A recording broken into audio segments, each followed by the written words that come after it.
बिस्मिल्लाहिर्रहमानिर्रहीम, अस्सलाम वालेकुम एंड वेलकम टू सुनो पाकिस्तान। और इसके साथ साथ जी वेरी हैप्पी गुड मॉर्निंग। सुनो पाकिस्तान के इस वीक के पहले शो के साथ मैं आपकी खिदमत में हाजिर हूँ, आपकी मेज़बान माहम जाहिद, और मेरे साथ मौजूद हैं उज़ैर मलिक। जनाब गुड मॉर्निंग, वेलकम टू सुनो पाकिस्तान। और दुआ है कि जनाब आपका ये हफ़्ता बड़ा भरपूर गुजरे और बहुत सारे आपके जो पेंडिंग काम है जनाब आप उनको निपटा लें। और फिर रमज़ान की तैयारियां भी हैं, उसमें भी भाग दौड़ लोगों की लगी हुई है और ये सारे मामला तो जनाब चलते रहेंगे, लेकिन आपका हमारा साथ ऐसा है जो कि जुड़ा रहना चाहिए। इंशाल्लाह जुड़ा रहेगा। अब प्रोग्राम की हाइलाइट्स के हवाले से बता दें, हम देख रहे हैं एक तरफ अडयाला जेल के बंद दरवाज़ों के पीछे बड़ी हलचल है, जहां इस्लामाबाद के टॉप डॉक्टर्स ने बानी पीटीआई का तिब्बी मुआयना तो मुकम्मल कर लिया, मगर हुकूमती दावत के बावजूद ये पीटीआई का कोई जी रहनुमा वहाँ क्यों नहीं पहुँचा, ये बहुत बड़ा सवाल हो गया है। और क्या ये सेहत का मामला है या महज सियासत है, तो ये एक बिग क्वेश्चन मार्क है इस वक्त। बिल्कुल जी। और वहीं हम दूसरी तरफ देख रहे हैं कि कोलंबो के मैदान में क्रिकेट शायकीन के अरमानों का खून हुआ है। रिवायती हरीफ भारत के हाथों 61 रन की बदतरीन शिकस्त ने सबको हिलाकर रख दिया।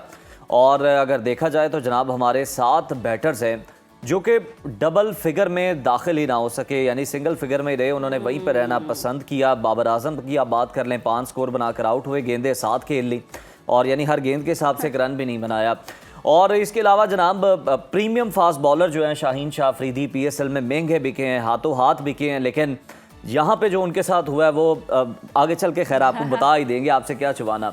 जहाँ सियासी और क्रिकेट के मैदानों में हम तपिश महसूस कर रहे हैं, वहीं कुदरत ने मौसम बदलने की ठान ली है। सिंध और बलूचिस्तान में बारिश की पेशगोई है और रमज़ानुल मुबारक की आमद भी है। तो आज हम आपको बताएंगे कि रोज़े से पहले अपने जिस्म को कैसे डिटॉक्स करना है, रमज़ान से पहले ख़ुद को कैसे तैयार करना है, प्रिपेयर करना है, और शादी के सीज़न में माँ बेटी के अनमोल रिश्ते और रुखसती पर भी बात होगी। और इसके अलावा टैरो कार्ड्स भी हैं। जी बिल्कुल, टैरो कार्ड रीडर हमारे साथ और हम जानेंगे जी ये हफ्ता हमारा कैसा रहेगा, ताकि आप उसके अकॉर्डिंग प्लान कर लें। तो आपने जुड़े रहना है सुनो पाकिस्तान के साथ और अपनी कुर्सियों पर बराजमान हो जाना है चाय कॉफ़ी लेकर, क्योंकि 2 घंटे ये प्रोग्राम जी आपके लिए बहुत ज़्यादा इंटरेस्टिंग होने वाला है। कुछ मिस हो जाए तो आप सोशल मीडिया पर जाकर देख भी सकते हैं और कॉमेंट भी कर सकते हैं। चाय कॉफ़ी के साथ नाश्ता पहले करना है या बाद में करना है शो के? ये आप पे डिपेंड करता है, आपका जैसे दिल करे। 10 बजे तक का टाइम है आपके पास नाश्ते का, होपफुली जब तक हम हैं। अब जी प्रोग्राम में सबसे पहले जो खबर है वो शामिल कर लेते हैं। ज़िंदगी में हमने देखा होगा कभी ना कभी हम सब ने इस तकलीफ़ को ज़रूर महसूस किया होगा, जब किसी बैंक में अपना ही पैसा निकालने या अकाउंट खुलवाने के लिए हमें घंटों लाइनों में खड़ा होना पड़ता है। उफ, बहुत अजियत होती है। और कभी कागजात की कमी होती है, कभी शनाख्त की तस्दीक के लिए नादरा के दफ्तर के चक्कर लगाने होते हैं। तो आज हम एक ऐसी ही इनकलाबी तब्दीली की बात करेंगे जो आपकी ज़िंदगी से ये बोझ तो है वो कम करने वाली है। नादरा ने एक ऐसा निशान मुतारिफ करवाया है जो सिर्फ एक नाम नहीं है, बल्कि आपकी डिजिटल आज़ादी की अलामत है जी। और निशान पाकिस्तान वेब पोर्टल एक ऐसी खिड़की है जहां अब आपकी तस्दीक के लिए फाइलें नहीं बल्कि टेक्नोलॉजी बोलेगी। निशान पाकिस्तान वेब पोर्टल के जरिए सरकारी इदारों और रेगुलेटेड निजी शोबे को रजिस्ट्रेशन, सब्सक्रिप्शन और शनाख्त की तस्दीक की तमाम सहूलियात एक ही प्लेटफॉर्म पर फराम की जा रही हैं, वो भी ऑनलाइन। निशान पाकिस्तान के जरिए मल्टी बायोमेट्रिक और प्रूफ ऑफ लाइफ जैसी सहूलियात अब सिर्फ एक क्लिक की दूरी पर है। तो माहिरीन कहते हैं कि ये पोर्टल जितना कारआमद है, इसकी हिफाजत उतनी ही ज़रूरी है। नादरा को इदारों को मालूमात देने में नीड टू नो की बुनियाद पर काम करना चाहिए। मतलब हर इदारे को सिर्फ उतनी ही मालूमात फराम की जाए जितनी उसके काम के लिए ज़रूरी हो, गैर ज़रूरी मत फराम की जाए कि वो उससे कुछ और काम करना शुरू कर दे, ताकि शहरियों का ज़्यादातर जो डेटा है वो नादरा के पास महफूज रहे और दूसरों के पास जाके गैर महफूज ना हो जाए। तो अपना डेटा जो है महफूज भी बनाना है, साथ साथ वाकई बहुत आसानी भी है, लाइनों में लगना और चक्कर काटना, इस सारी झंझट से आप बच जाएंगे। डिजिटल दुनिया से एक और ही हम कोई खबर शामिल कर लेते हैं जी। आज के डिजिटल दौर में हमने देखा है कुछ भी पूछना हो, कोई भी मसला पेश आए, फ़ौरन हम मोबाइल निकालते हैं और एआई या चैटबोर्ड से सवाल कर लेते हैं, चाहे आपका इमोशनली कोई मसला चल रहा हो। लेकिन क्या आपको ये पता है कि ये सहूलत आपके लिए जानलेवा भी साबित हो सकती है। और हाल ही में ऑक्सफोर्ड यूनिवर्सिटी की एक सनसनीखेज तहकीक सामने आई है, जिसने हम सबको जी हैरान कर दिया, परेशान कर दिया, खबरदार भी कर दिया कि इस तहकीक के मुताबिक अगर आप मामूली सर दर्द या किसी भी तिबी पेचीदगी के लिए मस्नूई ज़हानत से मशवरा लेते हैं यानी कि AI से पूछते हैं तो वो जवाबात न सिर्फ नाकिस हो सकते हैं बल्कि आपको मज़ीद परेशानी में डाल सकते हैं। तो एहतियात करें, आपकी ज़िंदगी बहुत कीमती है। एक मशीन के मशवरे पर अद्वियात लेना तो बहुत ज़्यादा ही डेंजरस है। और रिसर्च ये भी बताती है कि AI अक्सर मालूमात को तोड़ मरोड़ कर पेश करता है और जब हम इसे अपनी पूरी कैफियत नहीं बताते, समझा नहीं पाते, प्रॉम्प्ट नहीं करते तो वो गलत तशखीस कर देता है। माहिरीन का कहना है कि चैट बोर्ड से मिलने वाली एक जैसी जो मालूमात है उनमें फ़र्क करना एक आम इंसान के लिए तकरीबन नामुमकिन है। इसलिए प्लीज़ टेक्नोलॉजी का इस्तेमाल करते रहें लेकिन अपनी सेहत के मामले में ना करें। अगर आपको कोई तकलीफ़ है, कोई भी किसी भी किस्म का आपको मसला दरपेश है तो जनाब मुस्तनद डॉक्टर के पास जाएं। वो आपको जो टेस्ट तजवीज़ करेगा वो आप टेस्ट करवाएं और उनके मुताबिक आप जनाब अद्वियात लें। जान है तो जहान है, बाकी तहफ़्फ़ुज़ आपकी अपनी ही जिम्मेदारी है। बाद में आप चैट बोर्ड्स को ब्लेम भी नहीं कर सकते। ब्लेम भी नहीं कर सकते। आप किसकी जो है वो जाके क्लास भी लगाएंगे कि ये क्या किया है, कहाँ से आपने मुझे उठा के अद्वियात दे दी हैं। तो प्लीज़ खुदारा अपनी सेहत का ख्याल रखें। और जो माए बच्चों के लिए स्पेशली मैंने देखा छोटे बच्चों के लिए बहुत ज़्यादा इंफॉर्मेशन ले रही होती हैं तो वो भी एहतियात करने की ज़रूरत है। अब जी प्रोग्राम में कोई सियासी बात कर लेते हैं। अडयाला जेल की ऊंची दीवारों के पीछे कल एक अहम तरीन डेवलपमेंट हुई है।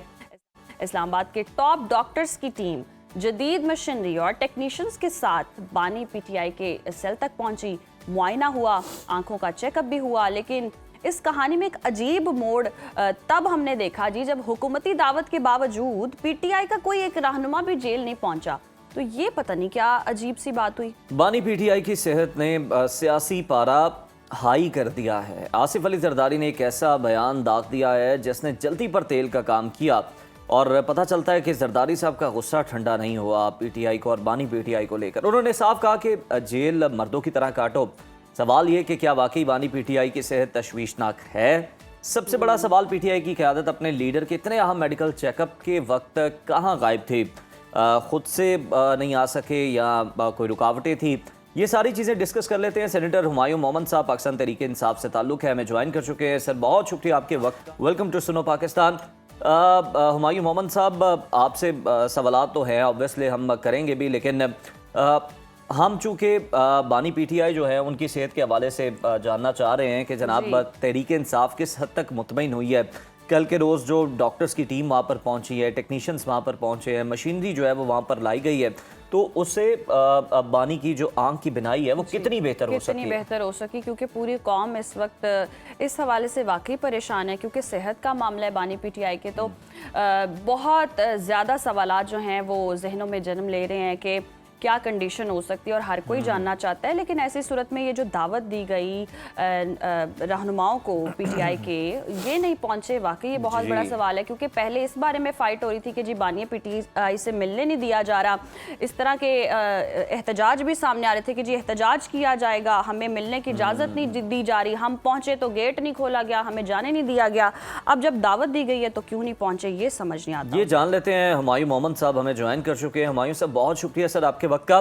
सर कहिएगा कि हुकूमत कह रही है कि हमने दावत दी थी लेकिन आपका कोई भी रहनुमा जो है वो वहाँ पर पहुँचा ही नहीं है। क्या खुद से नहीं गए या फिर कोई रुकावटें थी? क्या कहेंगे इस पर?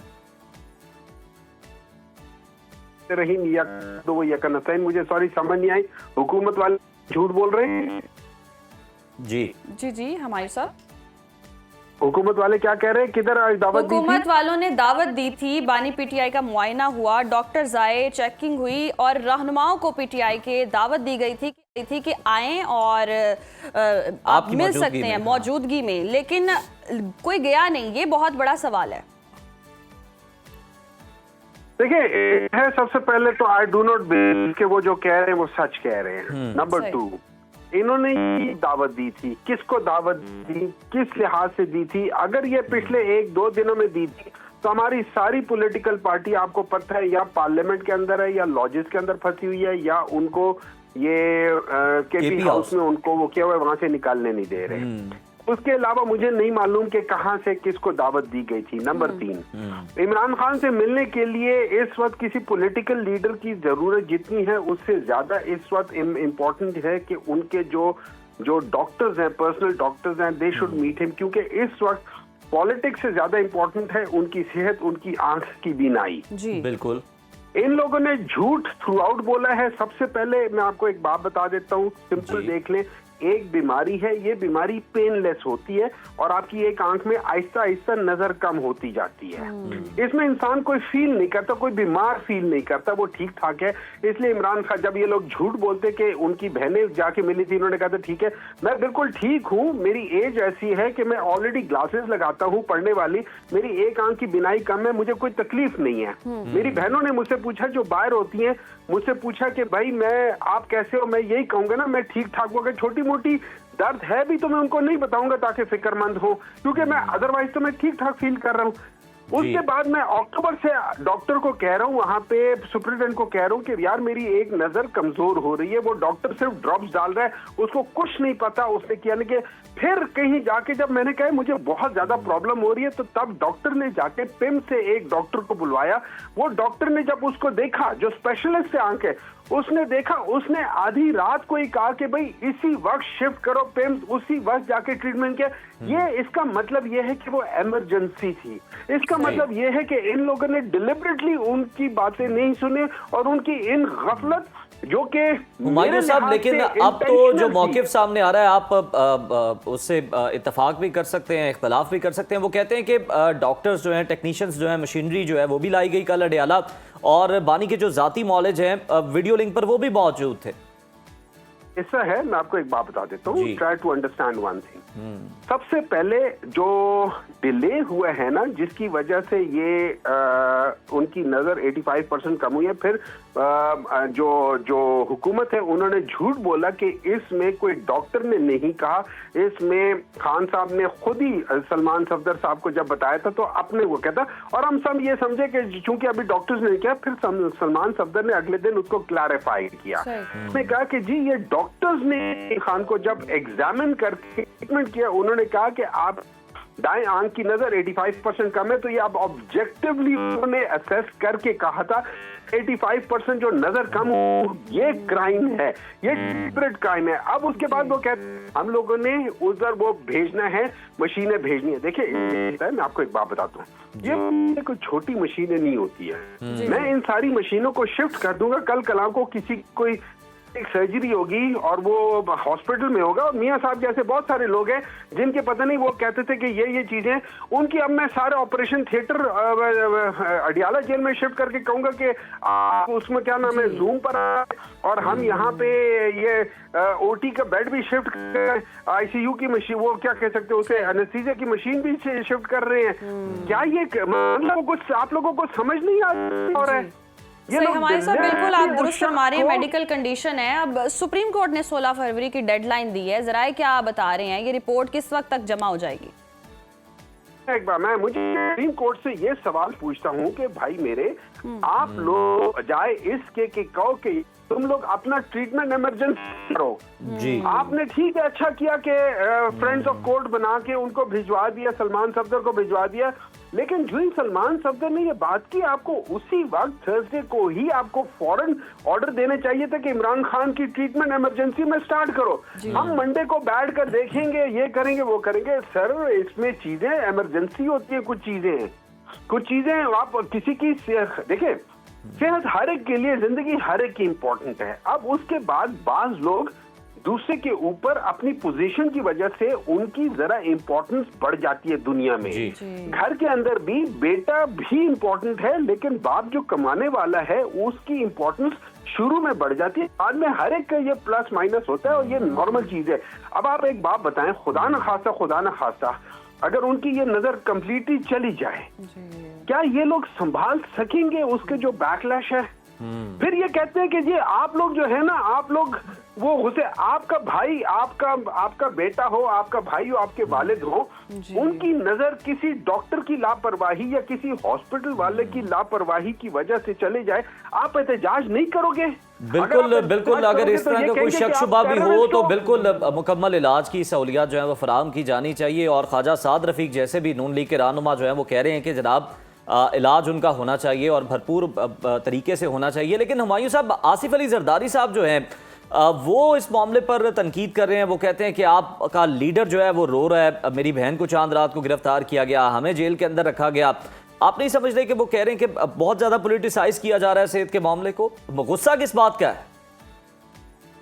एक सहाफी थे जिया शाहिद, शायद शाहिद जिया साहब, उन्होंने एक आर्टिकल लिखा था कि जिसमें उन्होंने कहा था कि वो आसिफ अली जरदारी से मिलने गए थे पिम्स में। ये उस जमाने में जिस जमाने में सैफुर रहमान का जो एहतसाब कमीशन था जी, जिसमें आसिफ अली जरदारी को पिम्स में किया था, पूरा एक फ्लोर इनके लिए किया था। लेकिन वो कहते जब मैं गया था तो वो पिम्स में नहीं थे, वो उसके पीछे एक घर में थे और वहां के उन्होंने हालात बताए थे कि उनके साथ कौन कौन लोग थे। आप शॉक हो जाएंगे। फिर जब ये जेल में गए थे, इन्होंने कहा था कि एक एफिडेविट इनके डॉक्टर ने दी थी कि इनका दिमाग खराब है। ये एफिडेविट है कि ये सोच समझ नहीं सकते। उन्होंने एक एमआरआई दिखाई थी, वो चीजें दिखा के बताया था कि इनके दिमाग की जो सोचने वाली चीजें वो सुकड़ चुकी है, वो मेंटली इनकैपेसिटेटेड हैं। ये हमें बताएंगे कि भाई जेल में कैसे रहना होता है। हाँ, ये जरूर बता सकते हैं कि भाई जेल जाके झूठ कैसे बोलना है, जेल जाके 2 नंबरी कैसे करनी है, जेल से निकलने के 2 नंबर के तरीके कैसे। अच्छा हुमायूं साहब, लास्टली ये बताइएगा कि आपकी पार्टी या बानी पीटीआई हालिया इलाज के हवाले से किस कदर मुतमईन है? मुझे एक बात बताएं, मैं आपसे सवाल करता हूँ, अगर इमरान खान की जगह आपके वाले साहब हो, आपके भाई हो, आपके और कोई फैमिली मेंबर हो, आप इस इलाज से मुतमईन होंगे? अगर वो जेल में होता, ये जो इलाज हुआ है, कोई शख्स मुझे बता दे कि हाँ मैं मुतमईन हूँगा, तो मैं अपना केस रेस्ट कर दूंगा। मुझे बता दे, खुदा का खौफ करें आप लोग। ये हुमायूं साहब फिर ये कह दें कि फैमिली की मौजूदगी में, बहनों की मौजूदगी में इलाज हो जाए और हॉस्पिटल के अंदर इलाज हो जाए, तो फिर आप लोग मुतमईन हैं, ये आपका मुतालबा मान लिया जाए तो? देखिए इस तरह है, मैं आपको 2-3 चीजें बताता हूँ।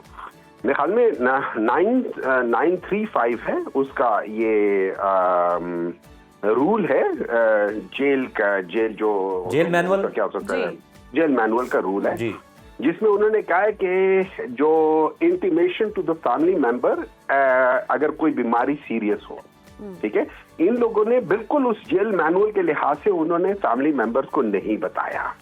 उसके अलावा देखिए, फैमिली मेंबर का होना और पर्सनल डॉक्टर के होने में फर्क है। मुझे एक बात बताएं, अगर आपको खुदा न खास्ता आप लोग बीमार हो, would you like to have your brother जो डॉक्टर है वो आपके साथ हो, या आपका दोस्त जो डॉक्टर हो वो आपके साथ हो, या आपके बहन बीवी जो डॉक्टर नहीं है वो आपके साथ हो? दोनों का होना जरूरी है, लेकिन अगर बीच में से प्रेफरेंस लिया जाए तो of course it is the doctor. ये क्या स्टुपिडिटी कर रहे हैं, जितने ये लोग स्टूपिड हैं। अगर ये लोग इस काबिल होते तो मुझे एक बात बताएं, क्या 40 हुमायूं साहब आपने बहुत शुक्रिया आपके वक्त का। और जी मेडिकल में वाकई इस कंडीशन को सियासी नहीं बनाना चाहिए, दोनों तरफ से ही खबरें मौसूल हो रही हैं और ये भी सुनने में आ रहा है कि दावत तो दी गई थी, अब पहुंचे नहीं है। तो ये भी पीटीआई के अपने रहनुमाओं पर सवाल खड़े होते हैं कि जब दावत दी गई थी तो मिलने क्यों नहीं गए, पहुंचे क्यों नहीं? क्योंकि डॉक्टर्स पहुंचे, मुआयना करने सारी टेक्नोलॉजी भी पहुंची, टीम भी पहुंची, हर चीज़ की अवेलेबिलिटी जी फराहम की जा रही है, हर चीज़ मौजूद है, लेकिन पीटीआई के लेकिन अब देखिए तहरीक इंसाफ की जानिब से भी जो सवालात उठाए जा रहे हैं उन्हें भी निगलेक्ट नहीं किया जा सकता। वो कहते हैं कि एक एम्बुलेंस के अंदर कितनी मशीनरी आ सकती है, क्या कुछ आ सकता है। तो हुकूमत इस हवाले से चाहिए वज़ीर इत्तलात साहब अता तारड़ साहब आगे आएँ और इस हवाले से जनाब वो बात करें, या फिर कोई और भी गवर्नमेंट ऑफिशियल आकर बताए कि जनाब कौन कौन सी मशीनरी थी जो ले जाई गई, क्या इलाज करवाया गया, किसकी मौजूदगी में हुआ, ताकि तहरीक इंसाफ भी जो है वो भी मुतमईन हो सके, क्योंकि ऑब्वियसली उनके लीडर हैं तो वो बेचैन है इस हवाले से। और मेडिकल कंडीशन है, अगर मसला ज्यादा संगीन हो जाता है तो कोई भी हंगामी हुकूमत और इंतजामिया के लिए भी कोई ऑल्टरनेट वेज भी होने चाहिए, कोई ऑप्शन मौजूद होनी चाहिए। प्रोग्राम में फिलहाल वक्त हुआ है ब्रेक का, देखते रहे सुनो पाकिस्तान। वेलकम बैक नाजरीन, और आज हम बहुत यहाँ मौजू पर बात करेंगे बेटी और माँ का रिश्ता। और शादी इसमें हम देखें तो सिर्फ 2 अफराद का मिलाप नहीं, बल्कि एक मुक़द्दस मजहबी फरीज़ा और 2 ख़ानदानों का इत्तेहाद है। लेकिन सवाल ये है कि क्या हम अपनी बेटियों को इस बड़े सफ़र के लिए ज़हनी तौर पर तैयार करते हैं?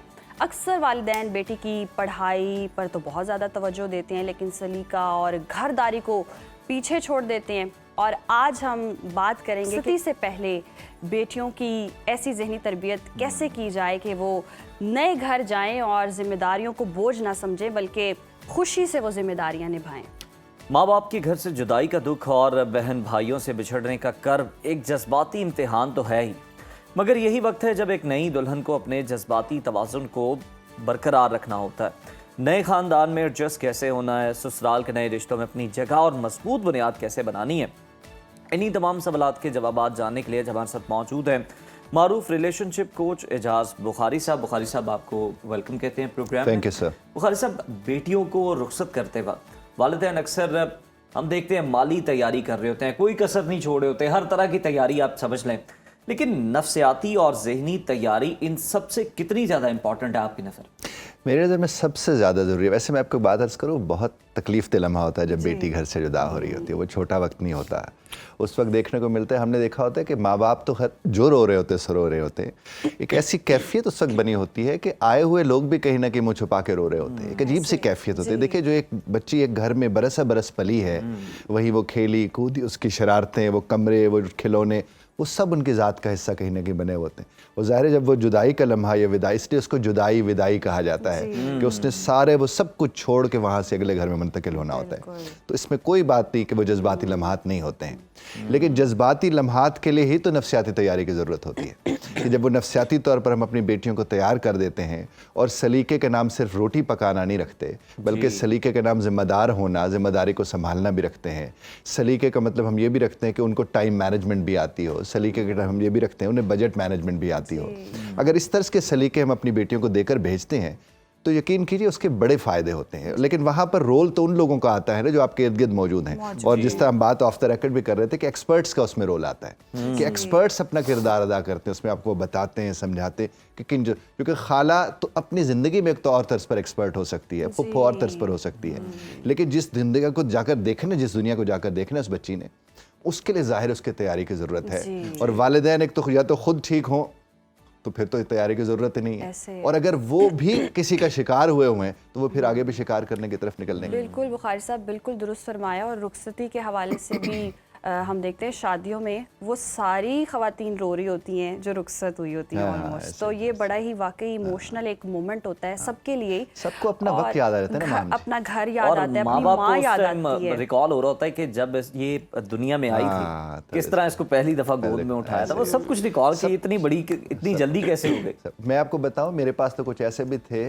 कि जिन्होंने बीवी बेटी को रुखसत करने के फौरन बाद उसकी गुड़िया जाके देखी। अब आप जरा इस पे गौर तो कीजिए, वो पंजाब में गुड़िया पटोले एक लफ्ज़ भी इस्तेमाल होता है। तो वो उसको गुड़िया को जाकर देखा, और एक वालदा मुझे कहने लगी कि मैं तो उस गुड़िया को गले लग के कितनी देर रोती रही जब मेरी बेटी वहां से चली गई। तो ये होता है जनाब, ये वाकई बहुत इमोशनल। और ये इंसान होने की निशानियों में से एक निशानी है कि हम इंसान हैं, हम दिल रखते हैं, हम सोचते हैं, हम फील करते हैं। और बेटी जिगर का टुकड़ा कहा जाता है, ऐसे तो वो है जब जुदा हो गए साहब, शायद घर में रहते हुए उस तरह से आपको फील नहीं आ रही होती। आप माँ के साथ प्यार तो कर रहे होते हैं, लेकिन जब बिछड़ते हैं तब कदर होती है कि वो क्या। बेटी को भी वो जो लड़ रही होती है ना, उससे बाद में भाई भी याद आते हैं, बहनें भी याद आती है, वो सब। ये तो बड़ी अच्छी लड़ाई थी। हाँ, ये तो बड़ी अच्छी लड़ाई। ये तो वाकई, इससे तो बेहतर जीत तो मेरी होती थी, सब मेरा साथ देते थे, बेटियां और सारे फिर मना भी रहे होते थे, चॉकलेट्स, फूल, हर चीज बेटी को मिल रही है। तो वाकई माँ बाप बहुत नाज़ों से प्यार मोहब्बत से हार जीत मैके में नहीं होती। ये मैके में नहीं होती। मैके में बेटियों की जीत ही होती है। लेकिन कोई शक नहीं है जी इसमें कि माँ और बेटी का रिश्ता कायनात का वो अनमोल तोहफा है जिसकी मिठास कभी कम नहीं हो सकती। और इसी खूबसूरत रिश्ते को सुनो पंजाब प्रोडक्शन ने खिराज तहसीन भी उज़ैर पेश किया है। सज्जाद साहब के कलम से तहरीर करदा जिंद नमानिए माए ने खूबसूरत अल्फाज, मोहब्बत और अकीदत का मजमुआ है, जिसमें एक बेटी अभी शादी के लिए तैयार ना होने और चाह पूरे करने की ख्वाहिश का इजहार कर रही है। इससे पहले कि अब माहम भी थोड़ा सा जज्बाती हो जाए, ऑब्वियसली बेटी है, तो हम कलाम सुनते हैं।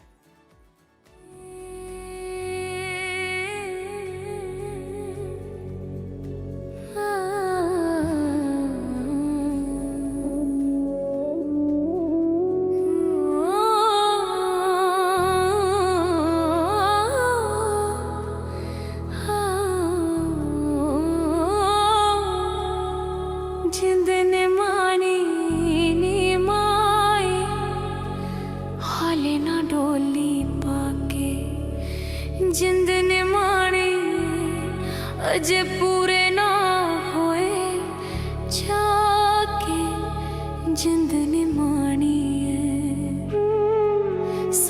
कर है सख्त ठिकाना, उथे चले ना कोई बहाना, छड़ देस में उड़ पुड़ जाना। जा बाबुल दा तरला पाके जिंद ने माणी, नी माए हले ना डोली पाके जिंद ने माणी।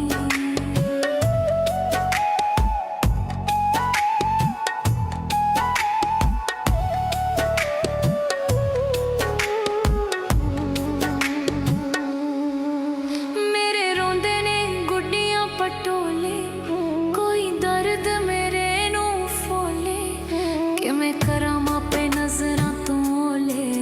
मेरी सुन दे ना भैन पिरा के जिंद ने माणी, नी माए हले ना डोली पाके जिंद ने माणी है।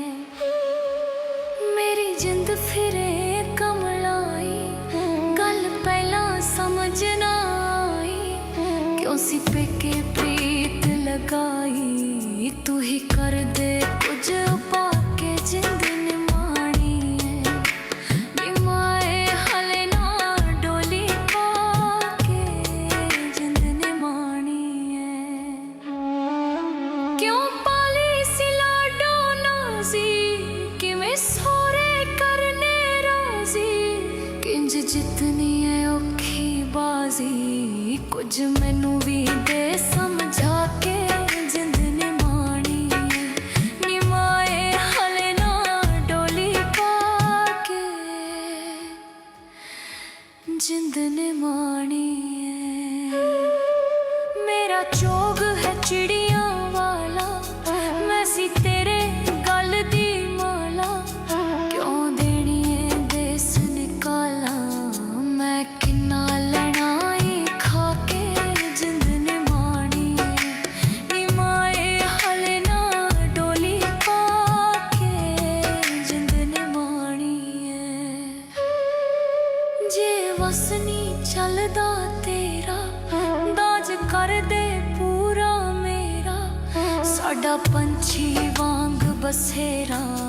मैनू वसन दे चज सिखा के जिंद ने माणी, नी माए हले ना डोली पाके जिंद ने माणी है। कोई ये गाना सुन ले और इमोशनल हुए बगैर ना रह सके, ऐसा पॉसिबल ही नहीं है। और यूं लगता है जैसे बुखारी साहब कोई विदाई का लम्हा चल रहा है और क्या बात। उस मौके पे ये म्यूज़िक जो है वो वहाँ पे चल रहा है, तो कैफियत जो है वो हम सबकी ऑलमोस्ट मिली जुली है। हाँ बिल्कुल बिल्कुल ऐसा ही है। और मैं कमाल लिख दिया यार जिसने भी लिखा, बहुत शानदार लिखा है। ओहो। यानी इस कदर ज़ौक़ और समझ वाला आदमी है, क्या ही बात है। मैं बस एक अजीब सी बेटी की कैफियत- जिंदगी की हाँ, जितनी स्टेजेस होती हैं वो सारी सब उसमें आई। सारी, और तरतीब आप तरतीब सीक्वेंस से, हाँ। देखें, आप सिंक्रोनाइजेशन क्या देखें, बात आप क्या बात। बड़ी खूबसूरती से लगता है कि कंपोजिशन माला पे रोई गई है हाँ, पूरी। कंपोजिशन भी उसके साथ जा रही है। हाँ, वो भी बहुत बहुत ज्यादा, बहुत शानदार। और एग्जैक्ट लड़की की फीलिंग है Feel है, कि पूरी feeling कैसे है। ससुराल को राजी करूं मैं, कैसे आपको छोड़ूं, अपने और गुड़िया वसण द पटोले वल भी सब। उसने उफ। बताया गया उसमें, क्या बात। और क्या ये ही वल सिखाना माँ बाप के लिए भी और कितना मुझे तो लग सब्र रहा है वाला जहाँ भी काम हम है। जाएंगे अब हमें ये सुनने को मिलेगा, जी बिल्कुल जिस बिल्कुल भी महफिल में बिल्कुल। हम जाएंगे। क्या बात। अब तो मुझे लगता है कि जो अब शादियां आएंगी और पर उसमें हमें- विदाई में मुझे लगता है यही ये चला गाना जो करेगा। है वो चलेगा। क्या शानदार लिखा। वाह। और ये सुनकर दुल्हन रोए बगैर तो रह नहीं सकती। मैं अगर देखें अभी विदा भी नहीं हो रही तो और आपने उस कैफियत को महसूस किया है, तो वो लम्हा कितना दिल दहला देने वाला होगा कि लड़की तो फूट फूट के रोएगी, इतना हजारों लाखों का मेकअप करवा के। ये तो बड़ा मुश्किल लम्हा है। और ये गाना आपको क्या बात सुनाया जाए तो क्या बात है। वो इसके ऊपर वो मुझे परवीन शाकिर का एक शेर याद आ रहा था जी, कि मैं अकेली हजार सोचों में जैसे दुल्हन बारात में तन्हा। ओ ये वही वाली कैफियत होती है, यानी सब वहाँ होते हैं लेकिन किसी को ये नहीं पता होता कि वो कहाँ है उस वक्त।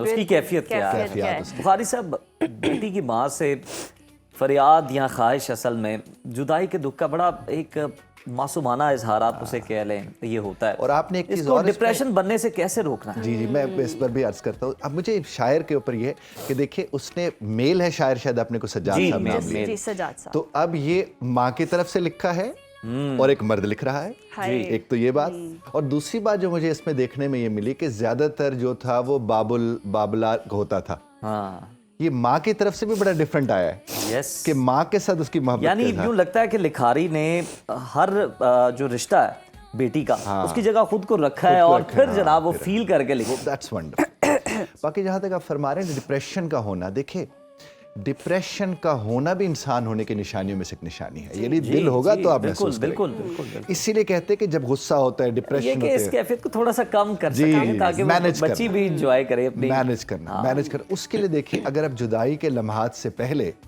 तैयारी के लम्हात को अहमियत देना शुरू कर दें तो फिर जुदाई उतनी तकलीफ देनी होती।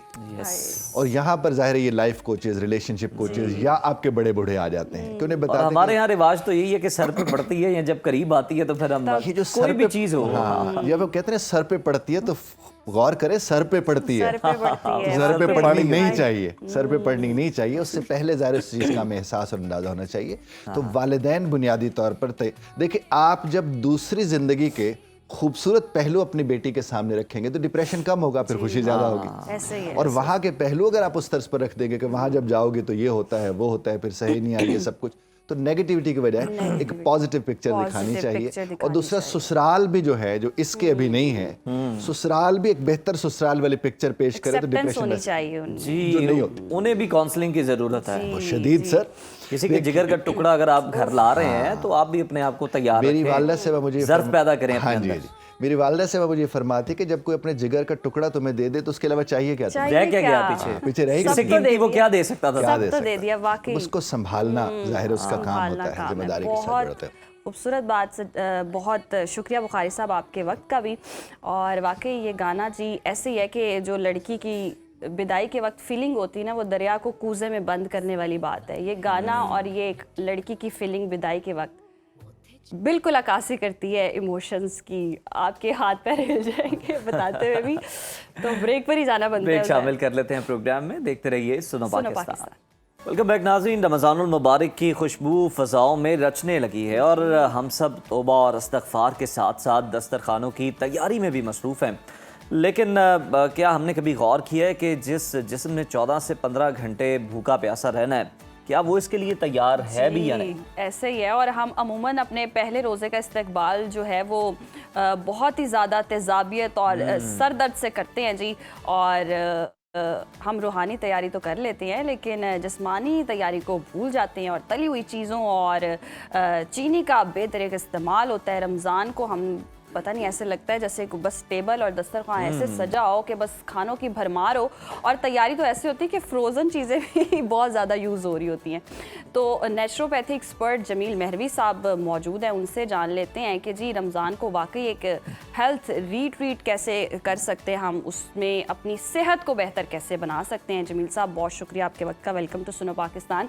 और वाकई हम देखते हैं कि हम अभी इससे शुरू हो जाएंगे और फ्रीज़र में हमने हर चीज़ जो है वो बना के रख देनी, समोसे हों, पकौड़े हों, रोल हों। तो ये कितना ख़तरनाक हो सकता है रमज़ान में? देखिए जी, बिस्मिल्लाहिर्रहमानिर्रहीम। सबसे पहले तो ये देखना है कि रमज़ान की तैयारी नबी करीम सल्लल्लाहु अलैहि वसल्लम किस तरह किया करते थे। आप रमज़ान आने से बहुत पहले, यानी रजब है, शुबान है, उसके भी रोज़े रखते। सहाबा भी उसके साथ साथ उन रोज़ों को भी तरजीह देते जी। यानी ये तैयारी थी किसी भी काम के लिए। जैसे कबड्डी खेलने वाला या स्पोर्ट्समैन ग्राउंड में, किसी भी ग्राउंड में जाता है तो सबसे पहले वार्म अप होता है, फिर एक्सरसाइज, बॉडी स्ट्रेच करता है और उसके बाद फिर वो ग्राउंड में उतरता है और अपना जो भी मैच है उसका वो अपना गेम करता है। इसी तरह से आप सल्लम भी तैयारी किया करते, रोज़े रखते।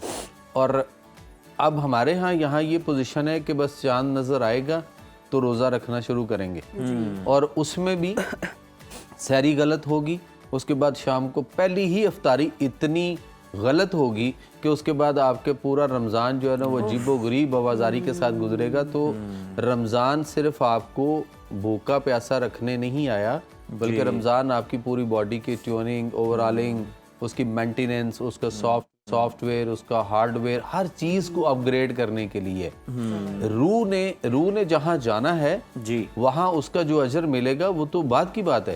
आपको जिस जिस्म के साथ यहाँ पे रोजा रखने को कहा जा रहा है, पहले उस जिस्म के जिस्मानी फायद तो देख लीजिए कि आज आपकी हर बीमारी जो है उसकी शिफा रोजा में अल्लाह ने रखी है। अल्लाह के नबी सल्लल्लाहु अलैहि वसल्लम की हदीस है कि रोजा रखो सेहत याब हो जाओगे। तो हमें देखना है कि हम किस तरह की तैयारी करें, किस तरह से अपने आप को मेंटेन करें। ये जितनी चीज़ें हम फ्राई करते हैं, ख़ास तौर पे ये जितने कुकिंग ऑयल्स हैं और जितने बनास्पति घी हैं मुख्तलिफ़ किस्म के, ये सारे के सारे डालडे घी वगैरह, ये सारे के सारे बीमारियां पैदा करते हैं। ये हम सबको पता है, लेकिन जब रमज़ान आता है तो हम सारे इसी में हम ये देखते हैं। इस ऑयल में चीजें फ्राई भी करते हैं और फिर अपना दस्तरखान भी इफ्तार का वैसे सजाने की कोशिश करते हैं जैसे कुकिंग ऑयल की एड में दिखाया जाता है, भरा हुआ दस्तरखान जनाब, इस तरह की चीजें दिखाए ऐसे जाता है, मार्केट ही ऐसे इसका बूफे नहीं लगाना, किसी भी सूरत में बूफे नहीं लगाना। आप अपने आप को बड़ा शॉर्टकट में बहुत थोड़े खाने के साथ रहो। और ये नहीं है कि सुबह सहरी हो तो आप इतना पेट भर लें, पेट नहीं, मैदा भी भर लिया, ग़िज़ा की नाली यहाँ तक भर लेते हैं, पानी से भी पेट तो फिर उसके बाद कहते हैं जी पानी भी पीना है, दबा के पानी पियो कि भूख ना लगे। आपकी बॉडी के अंदर पहले तो ये देखें ना कि 78 के करीब % तो आपकी बॉडी के अंदर वैसे ही पानी है। तो जब इतना पानी आपके अंदर ऑलरेडी पहले से है तो आपको ज़रूरत नहीं है कि आप 4-4 गिलास पानी पिए। आपकी हंडिया पक गई, शोरबा थोड़ा सा कम हुआ है, आप उसमें 1 गिलास पानी डाल के देखें टेस्ट और जायका क्या बनेगा। तो यहाँ हम एक खुराक को बहुत अच्छा कुक करके बहुत अच्छे तरीके से पका के, तो जब हम उसमें डालते हैं तो मैदे को 3 हिस्से उसके बताए गए हैं कि एक हिस्सा खुराक का, एक हिस्सा जो है वो पानी का, लेकिन वो पानी उसके साथ नहीं जी, पानी या तो खाने से आधा घंटा पहले गर्म पानी वार्म वाटर लेना है या 1 घंटे के बाद पानी पीना है, खाने के साथ पानी नहीं।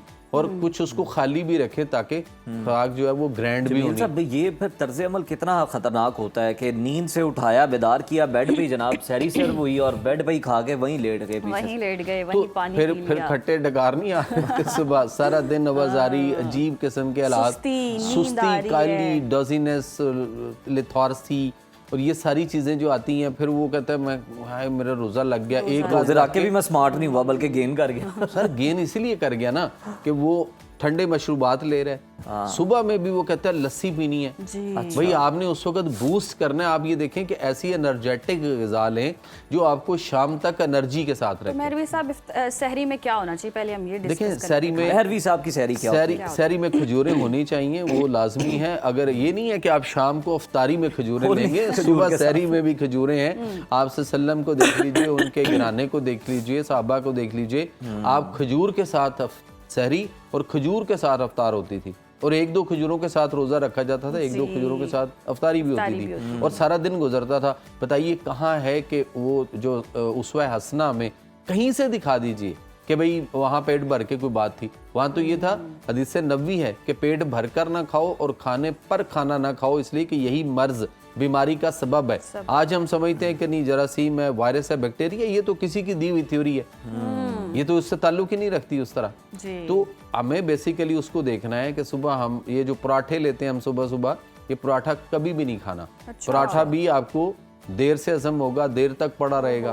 तो आप सादा चपाती जो है, सादा चपाती जो है वो फुल्का बनाएं, नीचे उतार के उसके ऊपर देसी घी से चोपड़ लें, देसी घी नहीं है तो जैतून के तेल के साथ उसको चोपड़ लें, ऊपर उसके लगा लें और उसको इनटेक करें। और कोशिश करें शोरबे वाला सालन लें सुबह को, जैसे खास तौर पे आलू है, गोभी है, मटर है, या जो चीज़ें बादी और पालक है, जैसे बैंगन है, इस तरह की कोई चीज़, दाल में चने की दाल है, सफ़ेद चने हैं, अंडा आमलेट जो आजकल हमारे यहाँ वो अंडा बहुत ज़्यादा छा गया हुआ है, इन चीज़ों से अवॉइड करें वरना सारा दिन आपका जो है वो डाइजेस्टिव ट्रैक ही खराब सहरी हो गई। अब इफ्तारी आगाज हमने समोसे से अफ्तारी जो है वो किसी भी सूरत में, उसमें पकोड़े हो गए, समोसे हो गए, कचौरियाँ हो गई, दही बल्ले हो गए, फ्रूट चाट हो गए। आप फ्रूट रखें ना, फ्रूट रख के उसको सामने जितना आप खा सकते हैं डायरेक्टली फ्रूट लें। कुछ लोग जूस पीने के आदी हैं, भाई आपने इस मैदे को ठंडा नहीं करना, सारा दिन का ये खाली है, हरारत गरीजी पैदा हुई है तो आप इसमें हरारत वाली चीज़ें दें उसको, गर्मी तरी वाली।